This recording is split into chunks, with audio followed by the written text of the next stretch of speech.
You're paid to manage his vitals, not his feelings. Stick to the charts." The words, clipped and sterile, sliced through the quiet hum of the oxygen concentrator. Julian Vance stood silhouetted against the vast, floor-to-ceiling window, a pane of glass that framed the New York skyline like a captive, glittering beast. His suit was a sharp, aggressive gray, the color of a storm cloud, and his posture was so rigid he seemed carved from the same marble as the fireplace, a fixture in a room that had long forgotten warmth.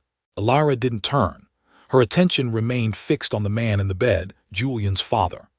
Vance, the titan who had once bent the will of markets to his own, was now a tempest trapped in the fragile vessel of his own body. His hands, roped with veins that told the story of 100 boardroom battles, were clenched, picking relentlessly at the fine pinstripe of his duvet cover. A low, guttural sound of pure frustration rattled in his chest. The digital display of the cardiac monitor beside him offered a frantic, jagged rhythm in lime green, a visual translation of his rage. "The charts indicate a tachycardic episode," Julian continued, his voice devoid of concern, rich only with the impatience of a CEO reviewing a failing quarterly report. "The protocol is clear. Page 7, Section 4. A mild sedative should have been administered 11 minutes ago." "Why hasn't it been?" Alara finally looked up, her gaze meeting Julian's in the reflection on the darkened television screen. Her own face was calm, an island of stillness in the turbulent room. She was a woman who had mastered the art of occupying space without demanding it. Her uniform was a simple, soft blue, practical and unassuming, but she wore it with a quiet dignity that seemed to armor her against the cutting edge of his tone. "Because the chart doesn't show the reason, Mr. Vance," she said, her voice low and even, a stark contrast to the electronic chaos and the old man's guttural breaths.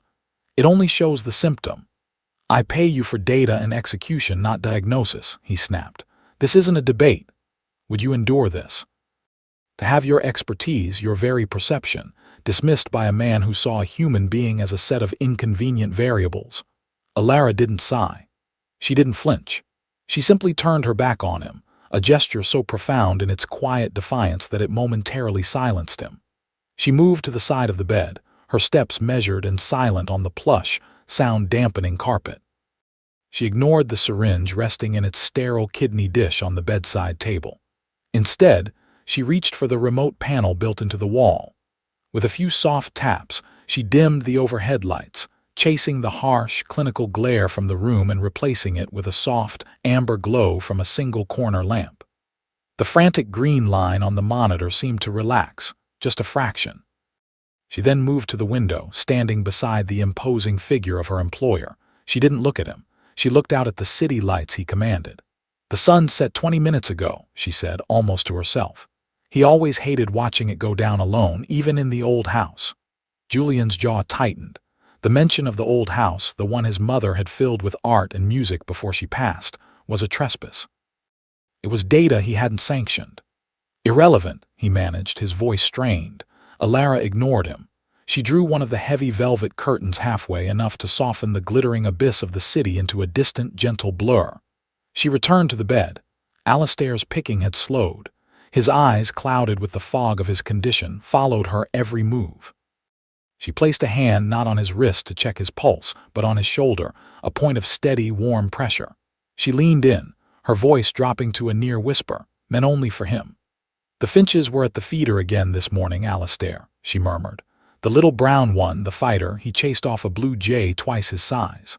Alastair's guttural rumble subsided. The frantic rhythm of his fingers stilled completely. His breathing, which had been shallow and sharp, deepened, catching a slower, more deliberate cadence. He turned his head on the pillow, his gaze finding hers.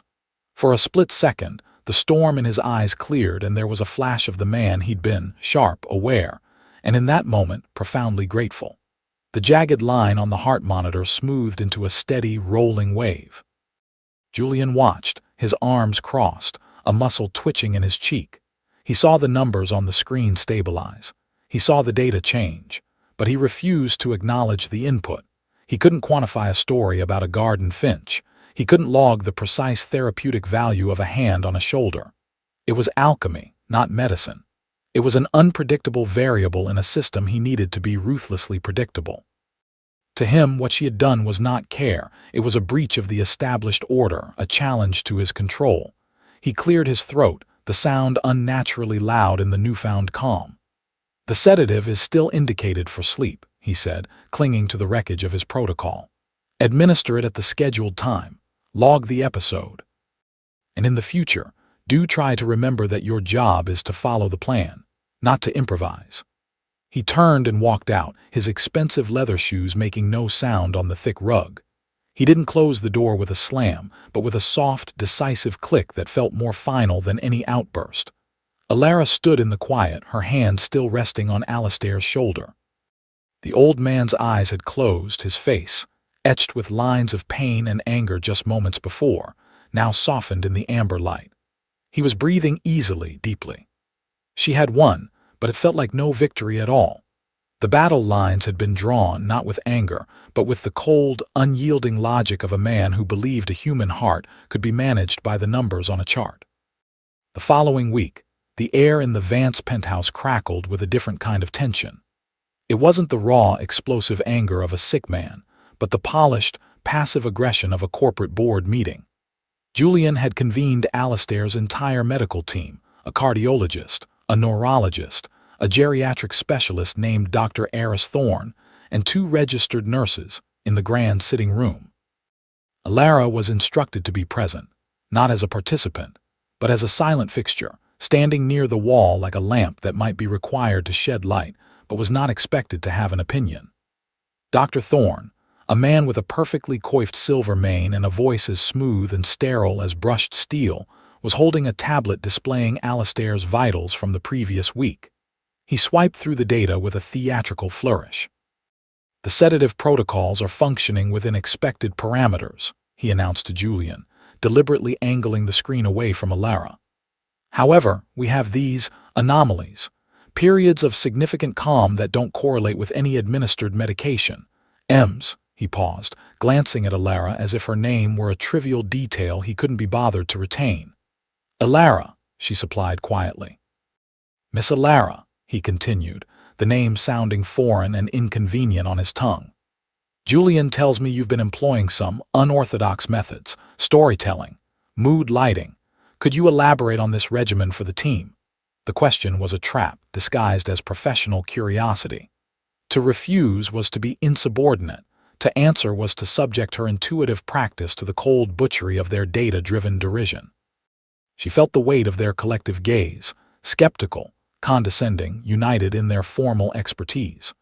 "Would you tolerate this kind of public cross-examination, where your success is treated as a problem to be solved?" "I try to create an environment of low sensory stress," Alara began, her voice steady. "Familiarity and calm can be as effective as a beta blocker for anxiety-induced tachycardia." Dr. Thorne smiled a thin, bloodless smile. "Fascinating. While I appreciate the poetry of it, this is a medical facility, not a wellness retreat. We operate on evidence, not atmosphere." It was then that Alara made her move. She had brought it with her, folded neatly over her arm. "I've also found this to be helpful," she said, stepping forward. She unfolded the weighted blanket. It was humble, almost plain. A simple channel-stitched quilt of dark gray cotton, its heft invisible to the eye. She held it out. The object seemed to suck the ambition out of the room, replacing it with a heavy, awkward silence. The younger of the 2 nurses leaned forward, her interest piqued. "For deep pressure stimulation." Before Alara could answer, Dr. Thorne let out a short, dismissive laugh. "A heavy blanket. Wonderful. Are we also trying healing crystals and aromatherapy? Julian, with all due respect, your father's care requires rigorous, repeatable science. What this woman is doing is kind, I'm sure, but it's professionally irresponsible. It introduces unpredictable variables. It makes a mockery of established, peer-reviewed best practices." Julian, who had been observing the exchange with the detached air of a judge, gave a curt nod. The verdict was in. "Thank you, Eris. I agree." He turned his gaze to Alara, and his eyes were chips of ice. "Your official duties are restricted to the tasks outlined in your employment contract: nutrition, hygiene, and assistance with mobility. The medical and psychological care will be handled exclusively by Dr. Thorne's team."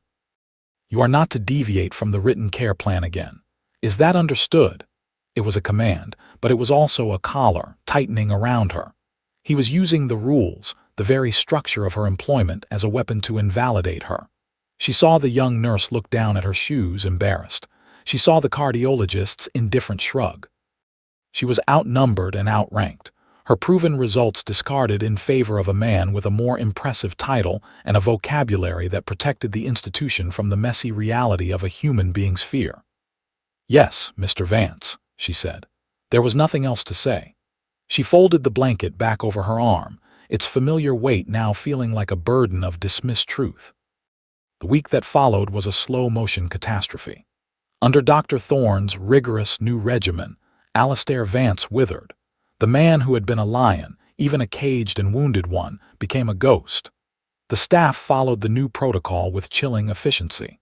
He was bathed, fed, and medicated on a precise schedule, his body managed like a piece of sophisticated but malfunctioning machinery. His room was kept at a constant, regulated temperature, the lighting a consistent, sterile white. All the small, human comforts Alara had introduced, the scent of his late wife's favorite flowers, the classical music station he preferred, the blanket, were gone, logged as unapproved variables. Alara watched, her role reduced to that of a silent witness. She brought him his meals on a tray, the food nutritionally balanced but tasteless. She helped him to the bathroom, her touch now clinical and brief as mandated. The light in his eyes, which she had fought so hard to rekindle, flickered and died. He barely spoke. The only sound he made was that same low, guttural hum of rage, now a constant, droning soundtrack to his decline. The deadline loomed. Vance Industries was set to announce its historic merger with a Japanese tech conglomerate in 3 days. The deal's success hinged on a public appearance by Alistair at the signing ceremony, a symbolic passing of the torch designed to reassure skeptical, old-guard investors. The press was already circling, speculating about Alistair's health. A frail, vacant patriarch would send the stock plummeting. A strong, dignified presence would cement the Vance legacy for another generation. On the eve of the announcement, the storm broke. It began with a thrown water glass, shattering against a Monet on the wall. Then came the shouting, incoherent roars of a man cornered by his own mind. Alara, hearing the crash from the hallway, rushed toward his room. The 2 nurses were standing outside the door, looking pale and frightened. "He won't let us near him," one whispered. "He threw the tray. Dr. Thorne is on his way." Julian arrived moments later, his face a mask of controlled fury. He strode to the doorway and stopped dead. His father, clad only in silk pajama bottoms, stood in the center of the room, his chest heaving. He had swept everything from every surface. Lamps, books, and priceless antiques lay shattered on the floor. His eyes were wild, paranoid, seeing enemies in every shadow. "Father," Julian commanded, his voice sharp, "stop this at once." Alistair turned a gaze on him so full of venom that Julian physically recoiled. "Out," the old man roared, his voice a shocking, powerful thing. "Get out, all of you, vultures!" Dr. Thorne appeared, breathless, carrying his medical bag. "We need to sedate him, heavily." "He won't let you get close enough," the nurse cried out. They stood there, a team of highly paid experts, utterly paralyzed. Every protocol had failed. Every chart was useless. The man had become pure, unreachable chaos. The merger, the legacy, the billions of dollars, all of it was about to be incinerated in the fire of Alistair's unraveling mind. Julian's eyes scanned the helpless faces of his team, and then, finally, they landed on Alara. She was standing at the back of the group, her expression unreadable. In his eyes, she saw the last desperate calculation of a man whose entire world was collapsing. His power, his money, his control, all of it meant nothing. He was out of options. She was the last resort. The unpredictable variable he had so arrogantly dismissed was now the only thing that could save him. The seconds stretched into an eternity. The deadline was no longer days away. It was here in this room in the form of a broken old man. What would you do next if you were her? Would you walk away and let them lie in the bed they'd made? Or would you step into the storm? Alara held Julian's gaze for a single, weighty second. She gave a slow, almost imperceptible nod. It was not a gesture of subservience, but of assent. "Yes, I will handle this." She moved past them, her presence a ripple of calm in their sea of panic. "Everyone, please wait in the hall," she said. Her voice was not loud, but it carried an authority that cut through the tension and made them obey without question. Even Dr. Thorne, after a moment of sputtering protest, found himself backing out of the room. She was the last one to cross the threshold, pulling the heavy door almost closed, leaving only a small crack for Julian to peer through. The room was a wreck, a landscape of glittering debris. Alistair stood panting in the middle of it all, his back to her, his shoulders slumped in exhaustion. The rage had burned itself out, leaving behind a desolate, trembling emptiness. He was a king surveying the ruins of his own kingdom. Alara did not approach him. She did not speak to him. Did you catch what she just did? Her first action was to ignore the man and address the room. She began to pick up the largest pieces of broken glass, her movements unhurried, methodical. She placed them carefully into a wastebasket, the soft clink of glass on metal the only sound. It was a simple act of tidying up, an act of restoring order, and it was profoundly disarming. It communicated something no words could. "I am not afraid of your mess. I am here to help put things back together." After a minute of this quiet work, she spoke, her voice soft. "It's a shame about the lamp. It was your wife's favorite. She said it reminded her of the light in Venice." Alistair flinched, but didn't turn around. Alara continued, her tone conversational, as if they were merely chatting over tea. "You know, I was reading about Venice this morning. Did you know that the pigeons in St. Mark's Square are so old, their ancestors probably saw Marco Polo return from China?" She kept her distance, slowly circling the room, her path giving him a wide berth. She was a planet orbiting a volatile sun, respecting its gravity, its heat. She retrieved a familiar object from where it had been tossed into a corner, the weighted blanket. She didn't bring it to him. She simply folded it and placed it on the edge of an armchair, making it available without making it a demand. "I remember you told me about the finch," she went on, her voice a low, steady anchor in his sea of confusion. "The little brown one at the feeder, the fighter. You said he reminded you of yourself when you were just starting out, small, overlooked, but with more fight in him than anyone knew." At the mention of the finch, Alistair's rigid posture began to soften. A shudder passed through him. He was still facing away from her, but she knew he was listening. Every word was a carefully chosen key, unlocking a door in the labyrinth of his memory, leading him away from the terror and back toward himself. She moved closer now, step by silent step, until she was standing just behind him. She didn't touch him. "It's all right, Alistair," she whispered. "The sun has gone down. You're not alone." "I'm here." Slowly, like a great ancient tree finally yielding to the wind, he sank to his knees. A sob, thick with a lifetime of unshed grief, tore from his throat. Alara knelt with him, and this time she did touch him. She placed her hands on his trembling shoulders, a firm, grounding pressure that said, "You are safe." Through the crack in the door, Julian watched, his hand clapped over his mouth. He had just witnessed a miracle, and it had nothing to do with science or money. Dr. Thorne had tried to subdue his father's body. Alara had just rescued his soul.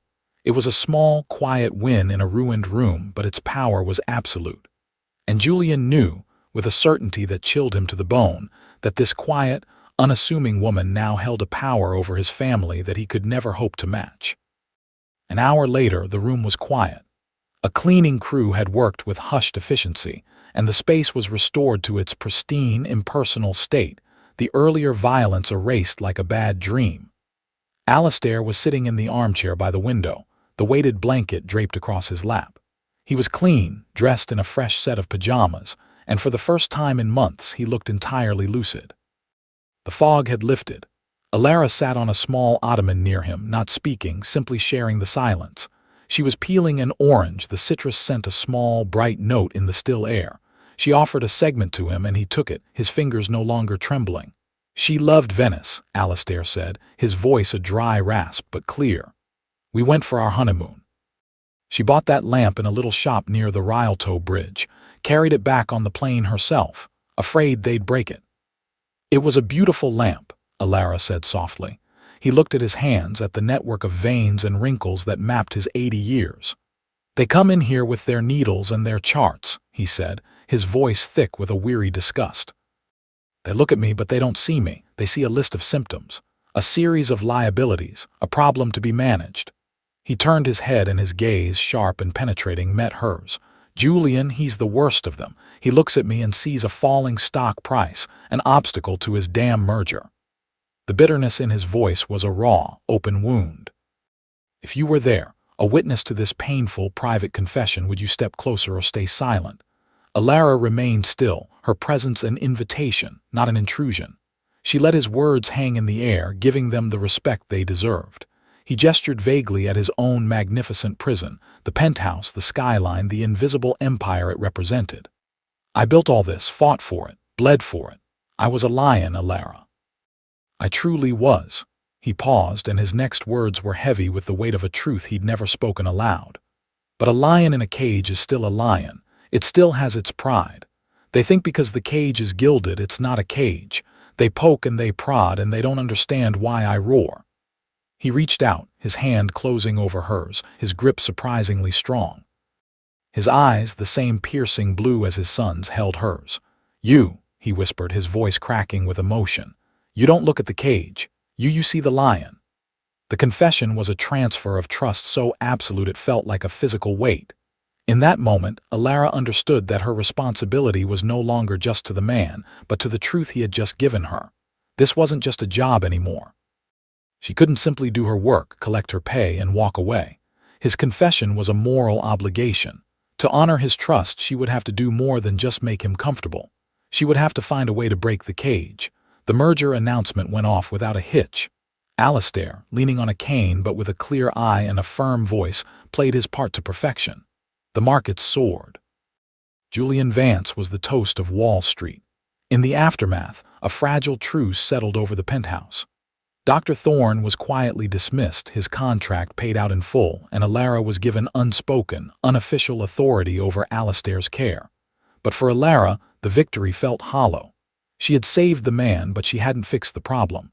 The cage was still there. She had just been handed the keys to it. She knew this quiet autonomy was temporary, dependent entirely on Julian's whim and his father's continued stability. The system that had created the crisis remained unchanged. One night, unable to sleep, she retrieved the official Vance Eldercare employee handbook from her room. It was a thick, glossy binder, professionally designed, with a smiling, silver-haired couple on the cover. It was the same manual issued to the hundreds of caregivers in the dozen luxury facilities owned and operated by Vance Industries. She sat at the small desk in her room, a cup of tea growing cold beside her, and she read it cover to cover. It wasn't a care guide. It was a legal document, a fortress of corporate speak designed for one purpose: to mitigate liability. The language was precise, cold, and dehumanizing. Residents were referred to as clients or assets. Emotional needs were categorized under a complex system of behavioral codes. Code 4B, emotional outburst. Code 7A, non-cooperative feeding. Code 9C, unscheduled weeping. Each code came with a prescribed, escalating response, from verbal redirection to physical escort to chemical restraint as per medical directive. There were entire chapters on documentation, on filling out incident reports, on the legal importance of never admitting fault. The section on daily care was a rigid timetable of tasks, optimized for efficiency. Client must be bathed by 0800 hours. Hygiene windows are not to exceed 20 minutes. Minimize non-essential physical contact to reduce transference risk. Have you ever seen a rule used like a weapon? Every line in that book was a blade, whittling away at the dignity of the people it was supposed to serve. It was a system that rewarded detachment and punished empathy. A caregiver who took an extra 5 minutes to comfort a weeping resident was a caregiver falling behind schedule, creating a workflow bottleneck. A caregiver who hugged a lonely client was a caregiver violating the physical contact protocol, opening the company to a potential lawsuit. The trap wasn't just in how they treated Alistair, it was the entire business model. The system wasn't broken, it was designed this way. It was built to process the elderly, not to care for them. It was a series of gilded cages, sold at a premium, all run by the same cold, unfeeling rulebook. Lara closed the binder. The smiling couple on the cover seemed to mock her. She now saw the choice with stark clarity. She could continue as she was, the sole keeper of one man's dignity, carving out a small bubble of humanity within a heartless system, or she could challenge the system itself. To comply with the unspoken truce meant saving one man but failing hundreds of others. To resist meant risking everything: her job, her stability, and the very trust she had just earned from the man who needed her most. The handbook lay on the desk, not as a guide, but as a challenge. Julian, though outwardly pleased with the outcome of the merger, was a man deeply unsettled. He had built his empire on control, on predictable systems and quantifiable results. Alara was an anomaly he couldn't categorize. Her success was undeniable, but her methods were, to him, a kind of dark art. He needed to reclaim control, to fold her success back into a system he understood. A week later, he called a meeting. "Alara," he began, his tone smoothly corporate, "your contribution to my father's recent stability has been remarkable. So remarkable that I want to understand it. I want to scale it." He gestured to a woman sitting beside him. She was sharp, dressed in a severe black pantsuit with an aura of academic brilliance and zero warmth. "This is Dr. Lena Petrov. She's a leading geriatric psychologist and behavioral analyst from Johns Hopkins. Her work focuses on systematizing holistic care practices. She's going to observe your methods, deconstruct them, and help us create a new, replicable protocol. A new chapter for the handbook, if you will." Alara felt a cold dread creep up her spine. He wasn't trying to learn from her. He was trying to translate her, to reduce her humanity to a series of bullet points and flowcharts. Dr. Petrov's observation was less like a study and more like an interrogation. She followed Alara with a notebook, her pen scratching constantly. Her questions were sharp, analytical, and utterly devoid of empathy. "When you choose a story to tell him, what is the intended behavioral outcome? The use of the weighted blanket, is the pressure calibrated to his specific body mass, or is it an arbitrary weight? You hum to him. Is it a specific frequency? Have you considered the neurological benefits of binaural beats instead? They are far more efficient at inducing a theta state." Alara's answers were simple, honest, and completely unsatisfying to the analyst. "I tell him a story he'll connect with. The blanket just feels safe. I hum a song his wife used to love."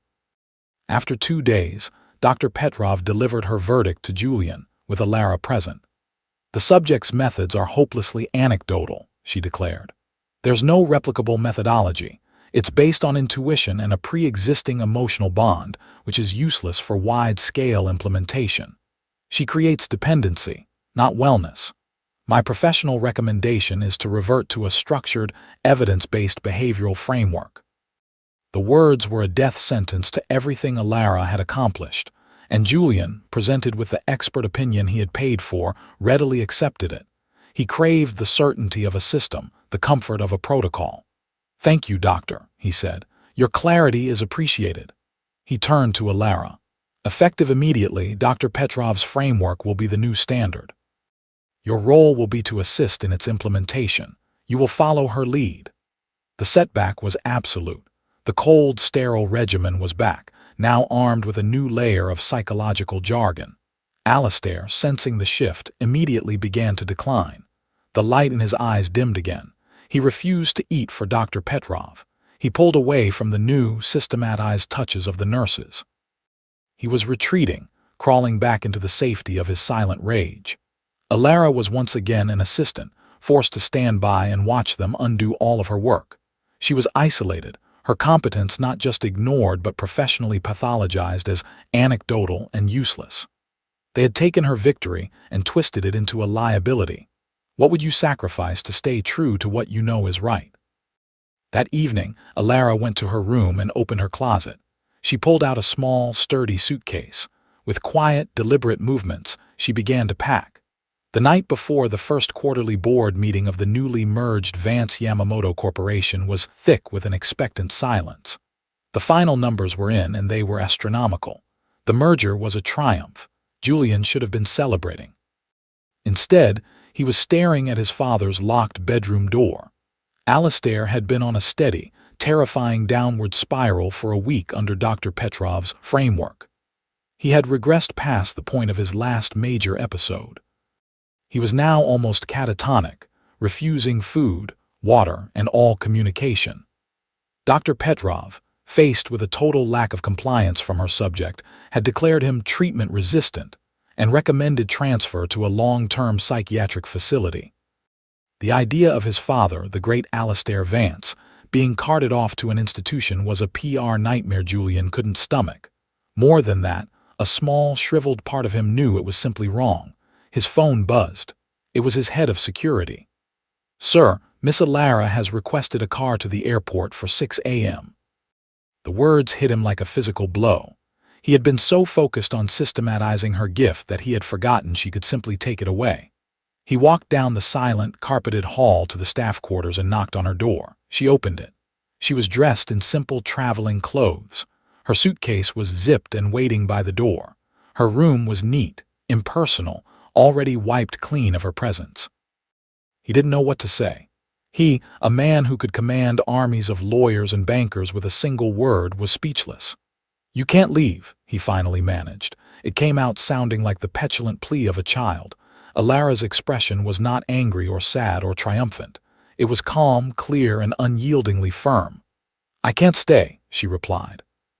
"I will not stand by and watch a man be systematically dismantled because his humanity is inconvenient to a flowchart." This is where everything could flip. The desperation was rolling off him in waves. He was a king on the verge of losing his kingdom, not because of a corporate takeover, but because of the quiet dignity of one woman packing a bag. "What do you want?" he asked, the words a raw admission of his defeat. "Money, a contract. Name your price. I'll double it, triple it." She looked at him, and for the first time he saw a flicker of something that looked like pity. "You still don't understand," she said. "This isn't about a price, it's about a principle." She took a small step back into her room, her hand still on the doorknob. Her plan, born of sleepless nights and a deep, burning sense of justice, was finally ready. "I am not for sale, Mr. Vance. My methods are not a product you can deconstruct and replicate. What I do is not a system. It's a philosophy, and it's not just for him." She gestured down the hall, toward the heart of the silent, sleeping penthouse. "It's for every single person in your care, every asset in your facilities who is being managed instead of seen." He stared at her, the scale of her ambition finally dawning on him. She wasn't negotiating for a raise. She was demanding a revolution. "I won't just save your father," she said, her voice dropping, each word delivered with the force of a tectonic plate shifting. "I'm going to show you how to save your company from itself, but it will cost you, not your money, it will cost you your control." The choice was his. Stick with his broken, inhuman system and lose his father, or surrender to her and fundamentally change the soul of his entire empire. He followed her gaze to the locked door at the end of the hall, the proving ground where his father was wasting away. Julian nodded, a single, sharp dip of his chin. It was the gesture of a man signing away his empire. He stepped aside, clearing the path to his father's room. Alara walked past him, her suitcase left behind like a shed skin. At Alistair's door, she didn't use a key. She knocked softly. "Alistair," she said, her voice clear and calm. "It's Alara. May I come in?" There was no response. She knocked again, waiting a full minute in the silent hall before she spoke again. "I'll be right out here if you need me." She didn't try to force her way in. She sat on the floor, her back against the wall opposite his door, and she waited. Julian remained standing, a helpless statue of expensive tailoring, watching this quiet, patient siege. An hour passed. Then another. Finally, just after 2 a.m., a soft click echoed in the hall. The door creaked open a few inches.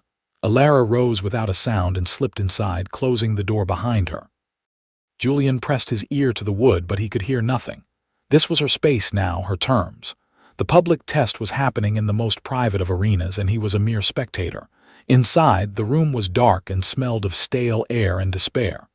Alistair was a heap in the corner, his face turned to the wall. He was hiding.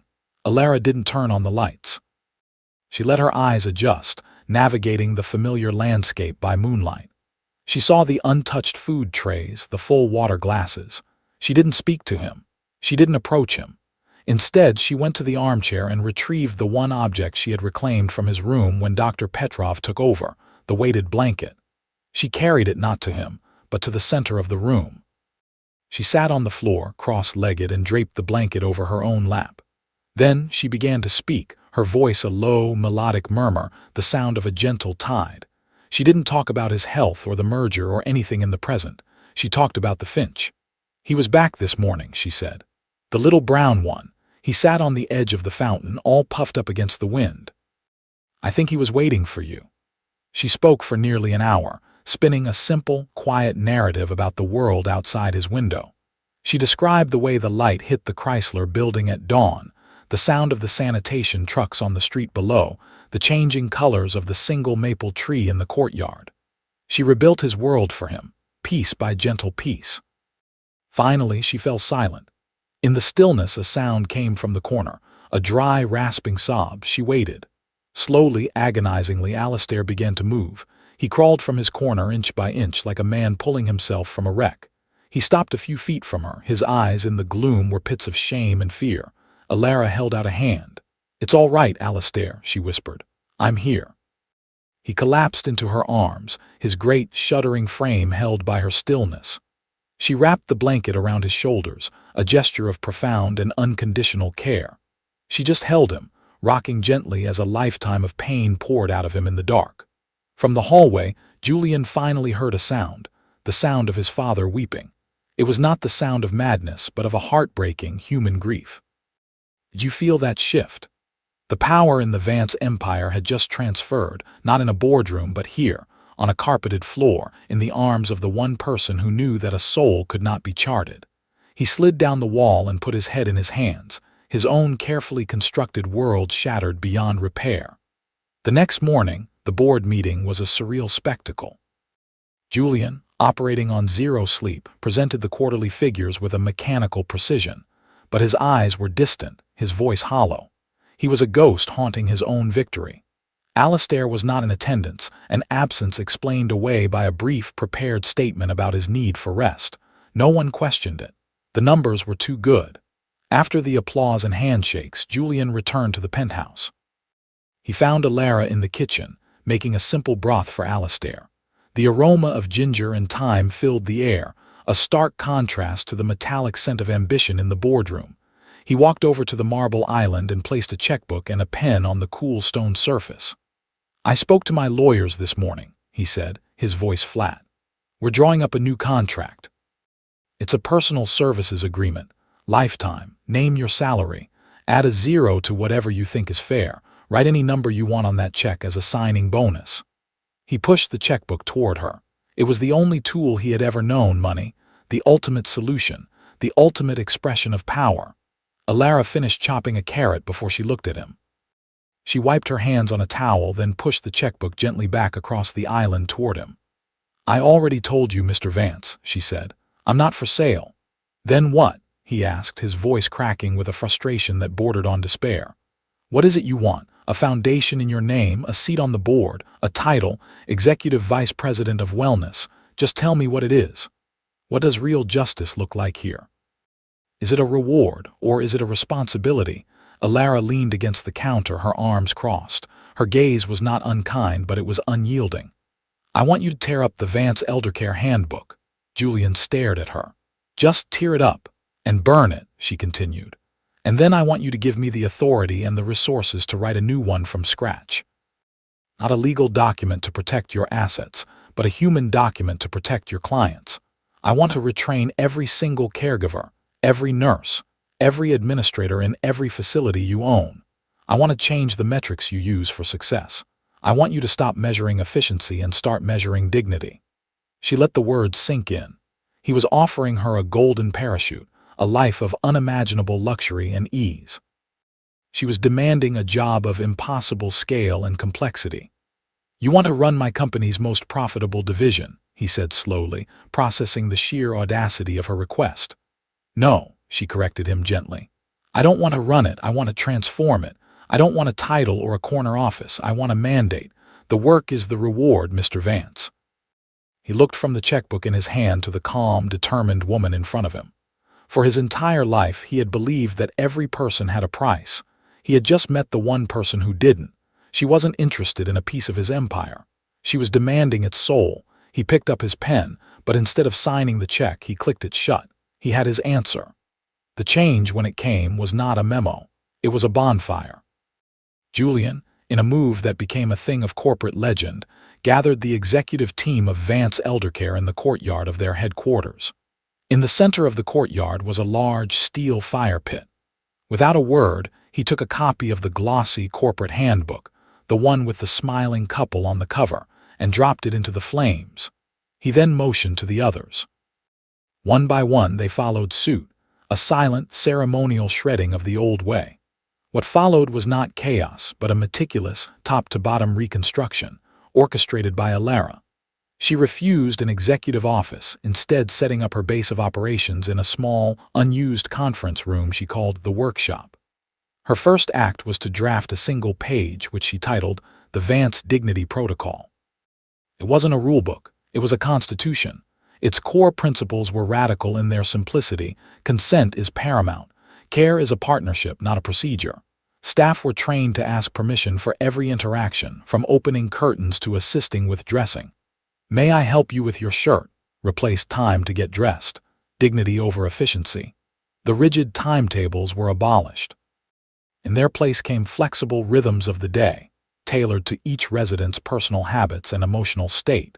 Time spent comforting a resident was no longer a delay, but a core task. Person before patient. The system of behavioral codes was eliminated. Instead, caregivers were trained in emotional translation, learning to understand the fear behind a shout, the grief behind a refusal to eat. Incident reports were replaced with shared understanding logs. The implementation was a massive undertaking. Alara, alongside the young, observant nurse, now her most passionate disciple, traveled to every facility. They didn't just lecture, they held workshops. They role-played scenarios. They taught caregivers how to listen not just to words, but to the silence between them. They replaced the harsh, overhead lighting in common areas with softer, warmer lamps. They curated playlists of music from the 1940s and 50s. They introduced aromatherapy, pet therapy, and simple, profound tools like the weighted blanket, which became standard issue in every room. Would this change be enough in your workplace? A shift from rules to principles. There was resistance, of course. Administrators complained about the cost. Longtime staff grumbled about the new soft methods. But Alara had Julian's unwavering, absolute backing. And slowly, facility by facility, the culture began to shift. The constant, low-level hum of anxiety that had pervaded the halls began to quiet. The change had begun, not as a policy whispered down from on high, but as a conversation, happening in hundreds of rooms between one human being and another. Months passed. The Vance Dignity Protocol was no longer a radical experiment but an established reality. Alara now spent most of her time on the road, training and observing, but she always made sure to be back at the penthouse for the weekends. Her relationship with Alistair had settled into a comfortable, quiet companionship. One Saturday afternoon, she was sitting with him in the sunroom, reading a book of poetry aloud. His health had stabilized in a way none of the doctors had thought possible. He was calm, present, and while the fog of his condition still rolled in from time to time, it no longer drowned him. The weighted blanket was folded on a nearby chair, a silent guardian, there if needed but no longer a necessity. The door opened softly. Julian entered, not with the brisk, intrusive energy he once had, but with a quiet hesitation. He was carrying a tray. On it were 3 porcelain cups and a steaming pot of tea. He didn't speak. He simply walked over to the small table between Alara and his father, set the tray down, and poured the tea. 1 cup for Alistair, 1 cup for Alara, 1 for himself. He pulled up a chair and sat with them. For a long time, the only sound was the gentle clink of porcelain, the soft turning of a page as Alara continued to read. The sun streamed through the glass, warming the room. It was a moment of profound, ordinary peace, something the penthouse had never known. It was a family, not a medical ward. Finally, Alara finished a poem and closed the book. In the silence, Julian cleared his throat. He looked at Alara, his eyes holding a complex mixture of gratitude, awe, and a deep, lingering shame for the man he had been. "Thank you," he said. The words were quiet, unadorned, and yet they carried the weight of his entire transformation. It wasn't thanks for the merger or the stock price or the improved business metrics. It was for this. For the quiet, for the sunlight, for the simple, shared ritual of tea. It was an apology and a promise, all in 2 words. Alara simply nodded, a small, accepting smile on her face, whose voice helped you heal when no one clapped. Sometimes it isn't a voice at all, but a quiet presence who brings you a cup of tea and sits with you in the sun.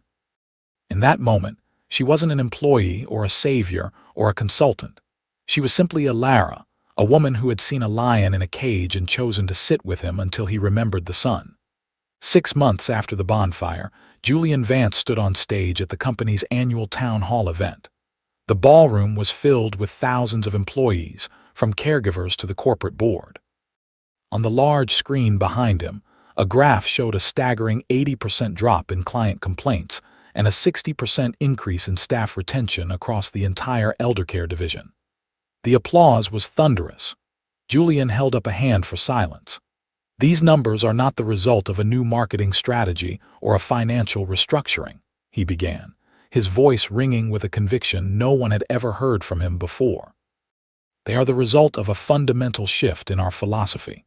They are the result of us remembering that our business is not managing decline, it is witnessing life." He paused, his eyes scanning the crowd. "For too long, we operated from a place of fear, fear of liability, fear of inefficiency, fear of human unpredictability. We built a system of rules to protect ourselves, and in doing so, we built cages for the very people we were meant to serve." He then looked to the side of the stage, where Alara stood in the wings, watching. "I did not come to this realization on my own," he said. "A woman named Alara showed me a better way. She is not a psychologist or a business analyst. She is a person of profound wisdom and quiet courage. She reminded us that dignity is not a liability but our greatest asset. She gave us the architecture for the dignity protocol." He motioned for her to join him on stage. She hesitated, then walked out to a wave of applause. He didn't put a medal around her neck or hand her a giant check. Recognition done right, agree. He simply turned to her and then back to the audience. "But an architect cannot build a city alone," he declared, his voice rising. "The success of this protocol belongs to every single one of you, to the caregivers who stayed an extra 10 minutes to hold a hand, to the nurses who learned to listen to the silence, to the administrators who chose compassion over compliance. Alara gave us the map, but you are the ones walking the path, every single day." He began to applaud, not for Alara, but for the entire room. The standing ovation that followed was not for a single hero, but for a collective shift.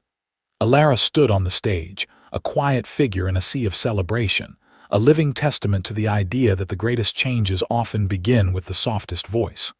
A door had been opened, not just for her, but for a new kind of leader, one who led not by decree, but by example. A year after the protocol's launch, Alara was visiting a Vance facility in a quiet suburban town, one she hadn't been to since the initial training phase. She wasn't there for an official inspection. She was just there to observe, to listen. She walked the halls, no longer an employee, but not quite an executive, a sort of guiding spirit for the institution. The facility felt different. The air was calmer, the staff moved with a sense of purpose rather than frantic haste, and the sound of genuine laughter drifted from a common room. She paused by the open door of a resident's room. Inside, a young caregiver she didn't recognize was sitting with an elderly woman who was staring blankly out the window, her hands twisting in her lap. The caregiver wasn't trying to jolly her into an activity or force a conversation. She was just sitting there, a quiet, comforting presence. After a few moments, the caregiver rose and went to the closet. She came back with a new, dark gray channel-stitched weighted blanket. With a soft murmur, she gently draped it over the woman's lap. The woman's hands, which had been twisting restlessly, slowly stilled. A long, deep sigh escaped her lips, a sound of release. The young caregiver looked up and her eyes met Alara's in the doorway. She didn't know who Alara was, not exactly. She probably just saw a well-dressed woman from corporate, but there was a flicker of recognition in her eyes, not of a person, but of a shared philosophy. She gave Alara a small, respectful nod, a silent acknowledgement that they were part of the same work, the same quiet mission. Alara nodded back, a warmth spreading through her chest. Did the object's meaning change for you too? The blanket was no longer her tool. It wasn't the unorthodox method that had been mocked in a penthouse meeting room. It was now a standard of care, a symbol of a promise kept. It was a tangible piece of the new culture, a silent echo of the day one woman refused to believe that a human heart was just a number on a chart. She turned and walked away, a quiet readiness in her steps, confident that the work would continue long after she was gone. The final image is not of Alara in a boardroom or on a stage. It's in a small, sunlit training room in the basement of the corporate headquarters, the same room she had once called the workshop. The walls are no longer bare. They are covered with photographs, the faces of residents smiling, engaged, the faces of caregivers proud and focused. Behind the simple desk where Alara sits, there is a single framed document. It's the first page of the Vance Dignity Protocol. Her name is there, listed as primary author, but it's small, understated. The bolded text is the first principle: consent is paramount. She is mentoring a new class of care administrators, the next generation of leaders for the facilities. They are leaning forward, listening intently, their notebooks filled with her words. Her legacy is not an office with a view, but this room, this continuation. For decades, this industry has been built on a flawed premise, Alara says, her voice quiet but filling the room. We saw old age as a problem to be managed, a series of losses to be documented. But you must unlearn that. You are not here to manage a decline. She pauses, letting her gaze rest on each of the eager faces before her. You are here to witness a life. The room is still.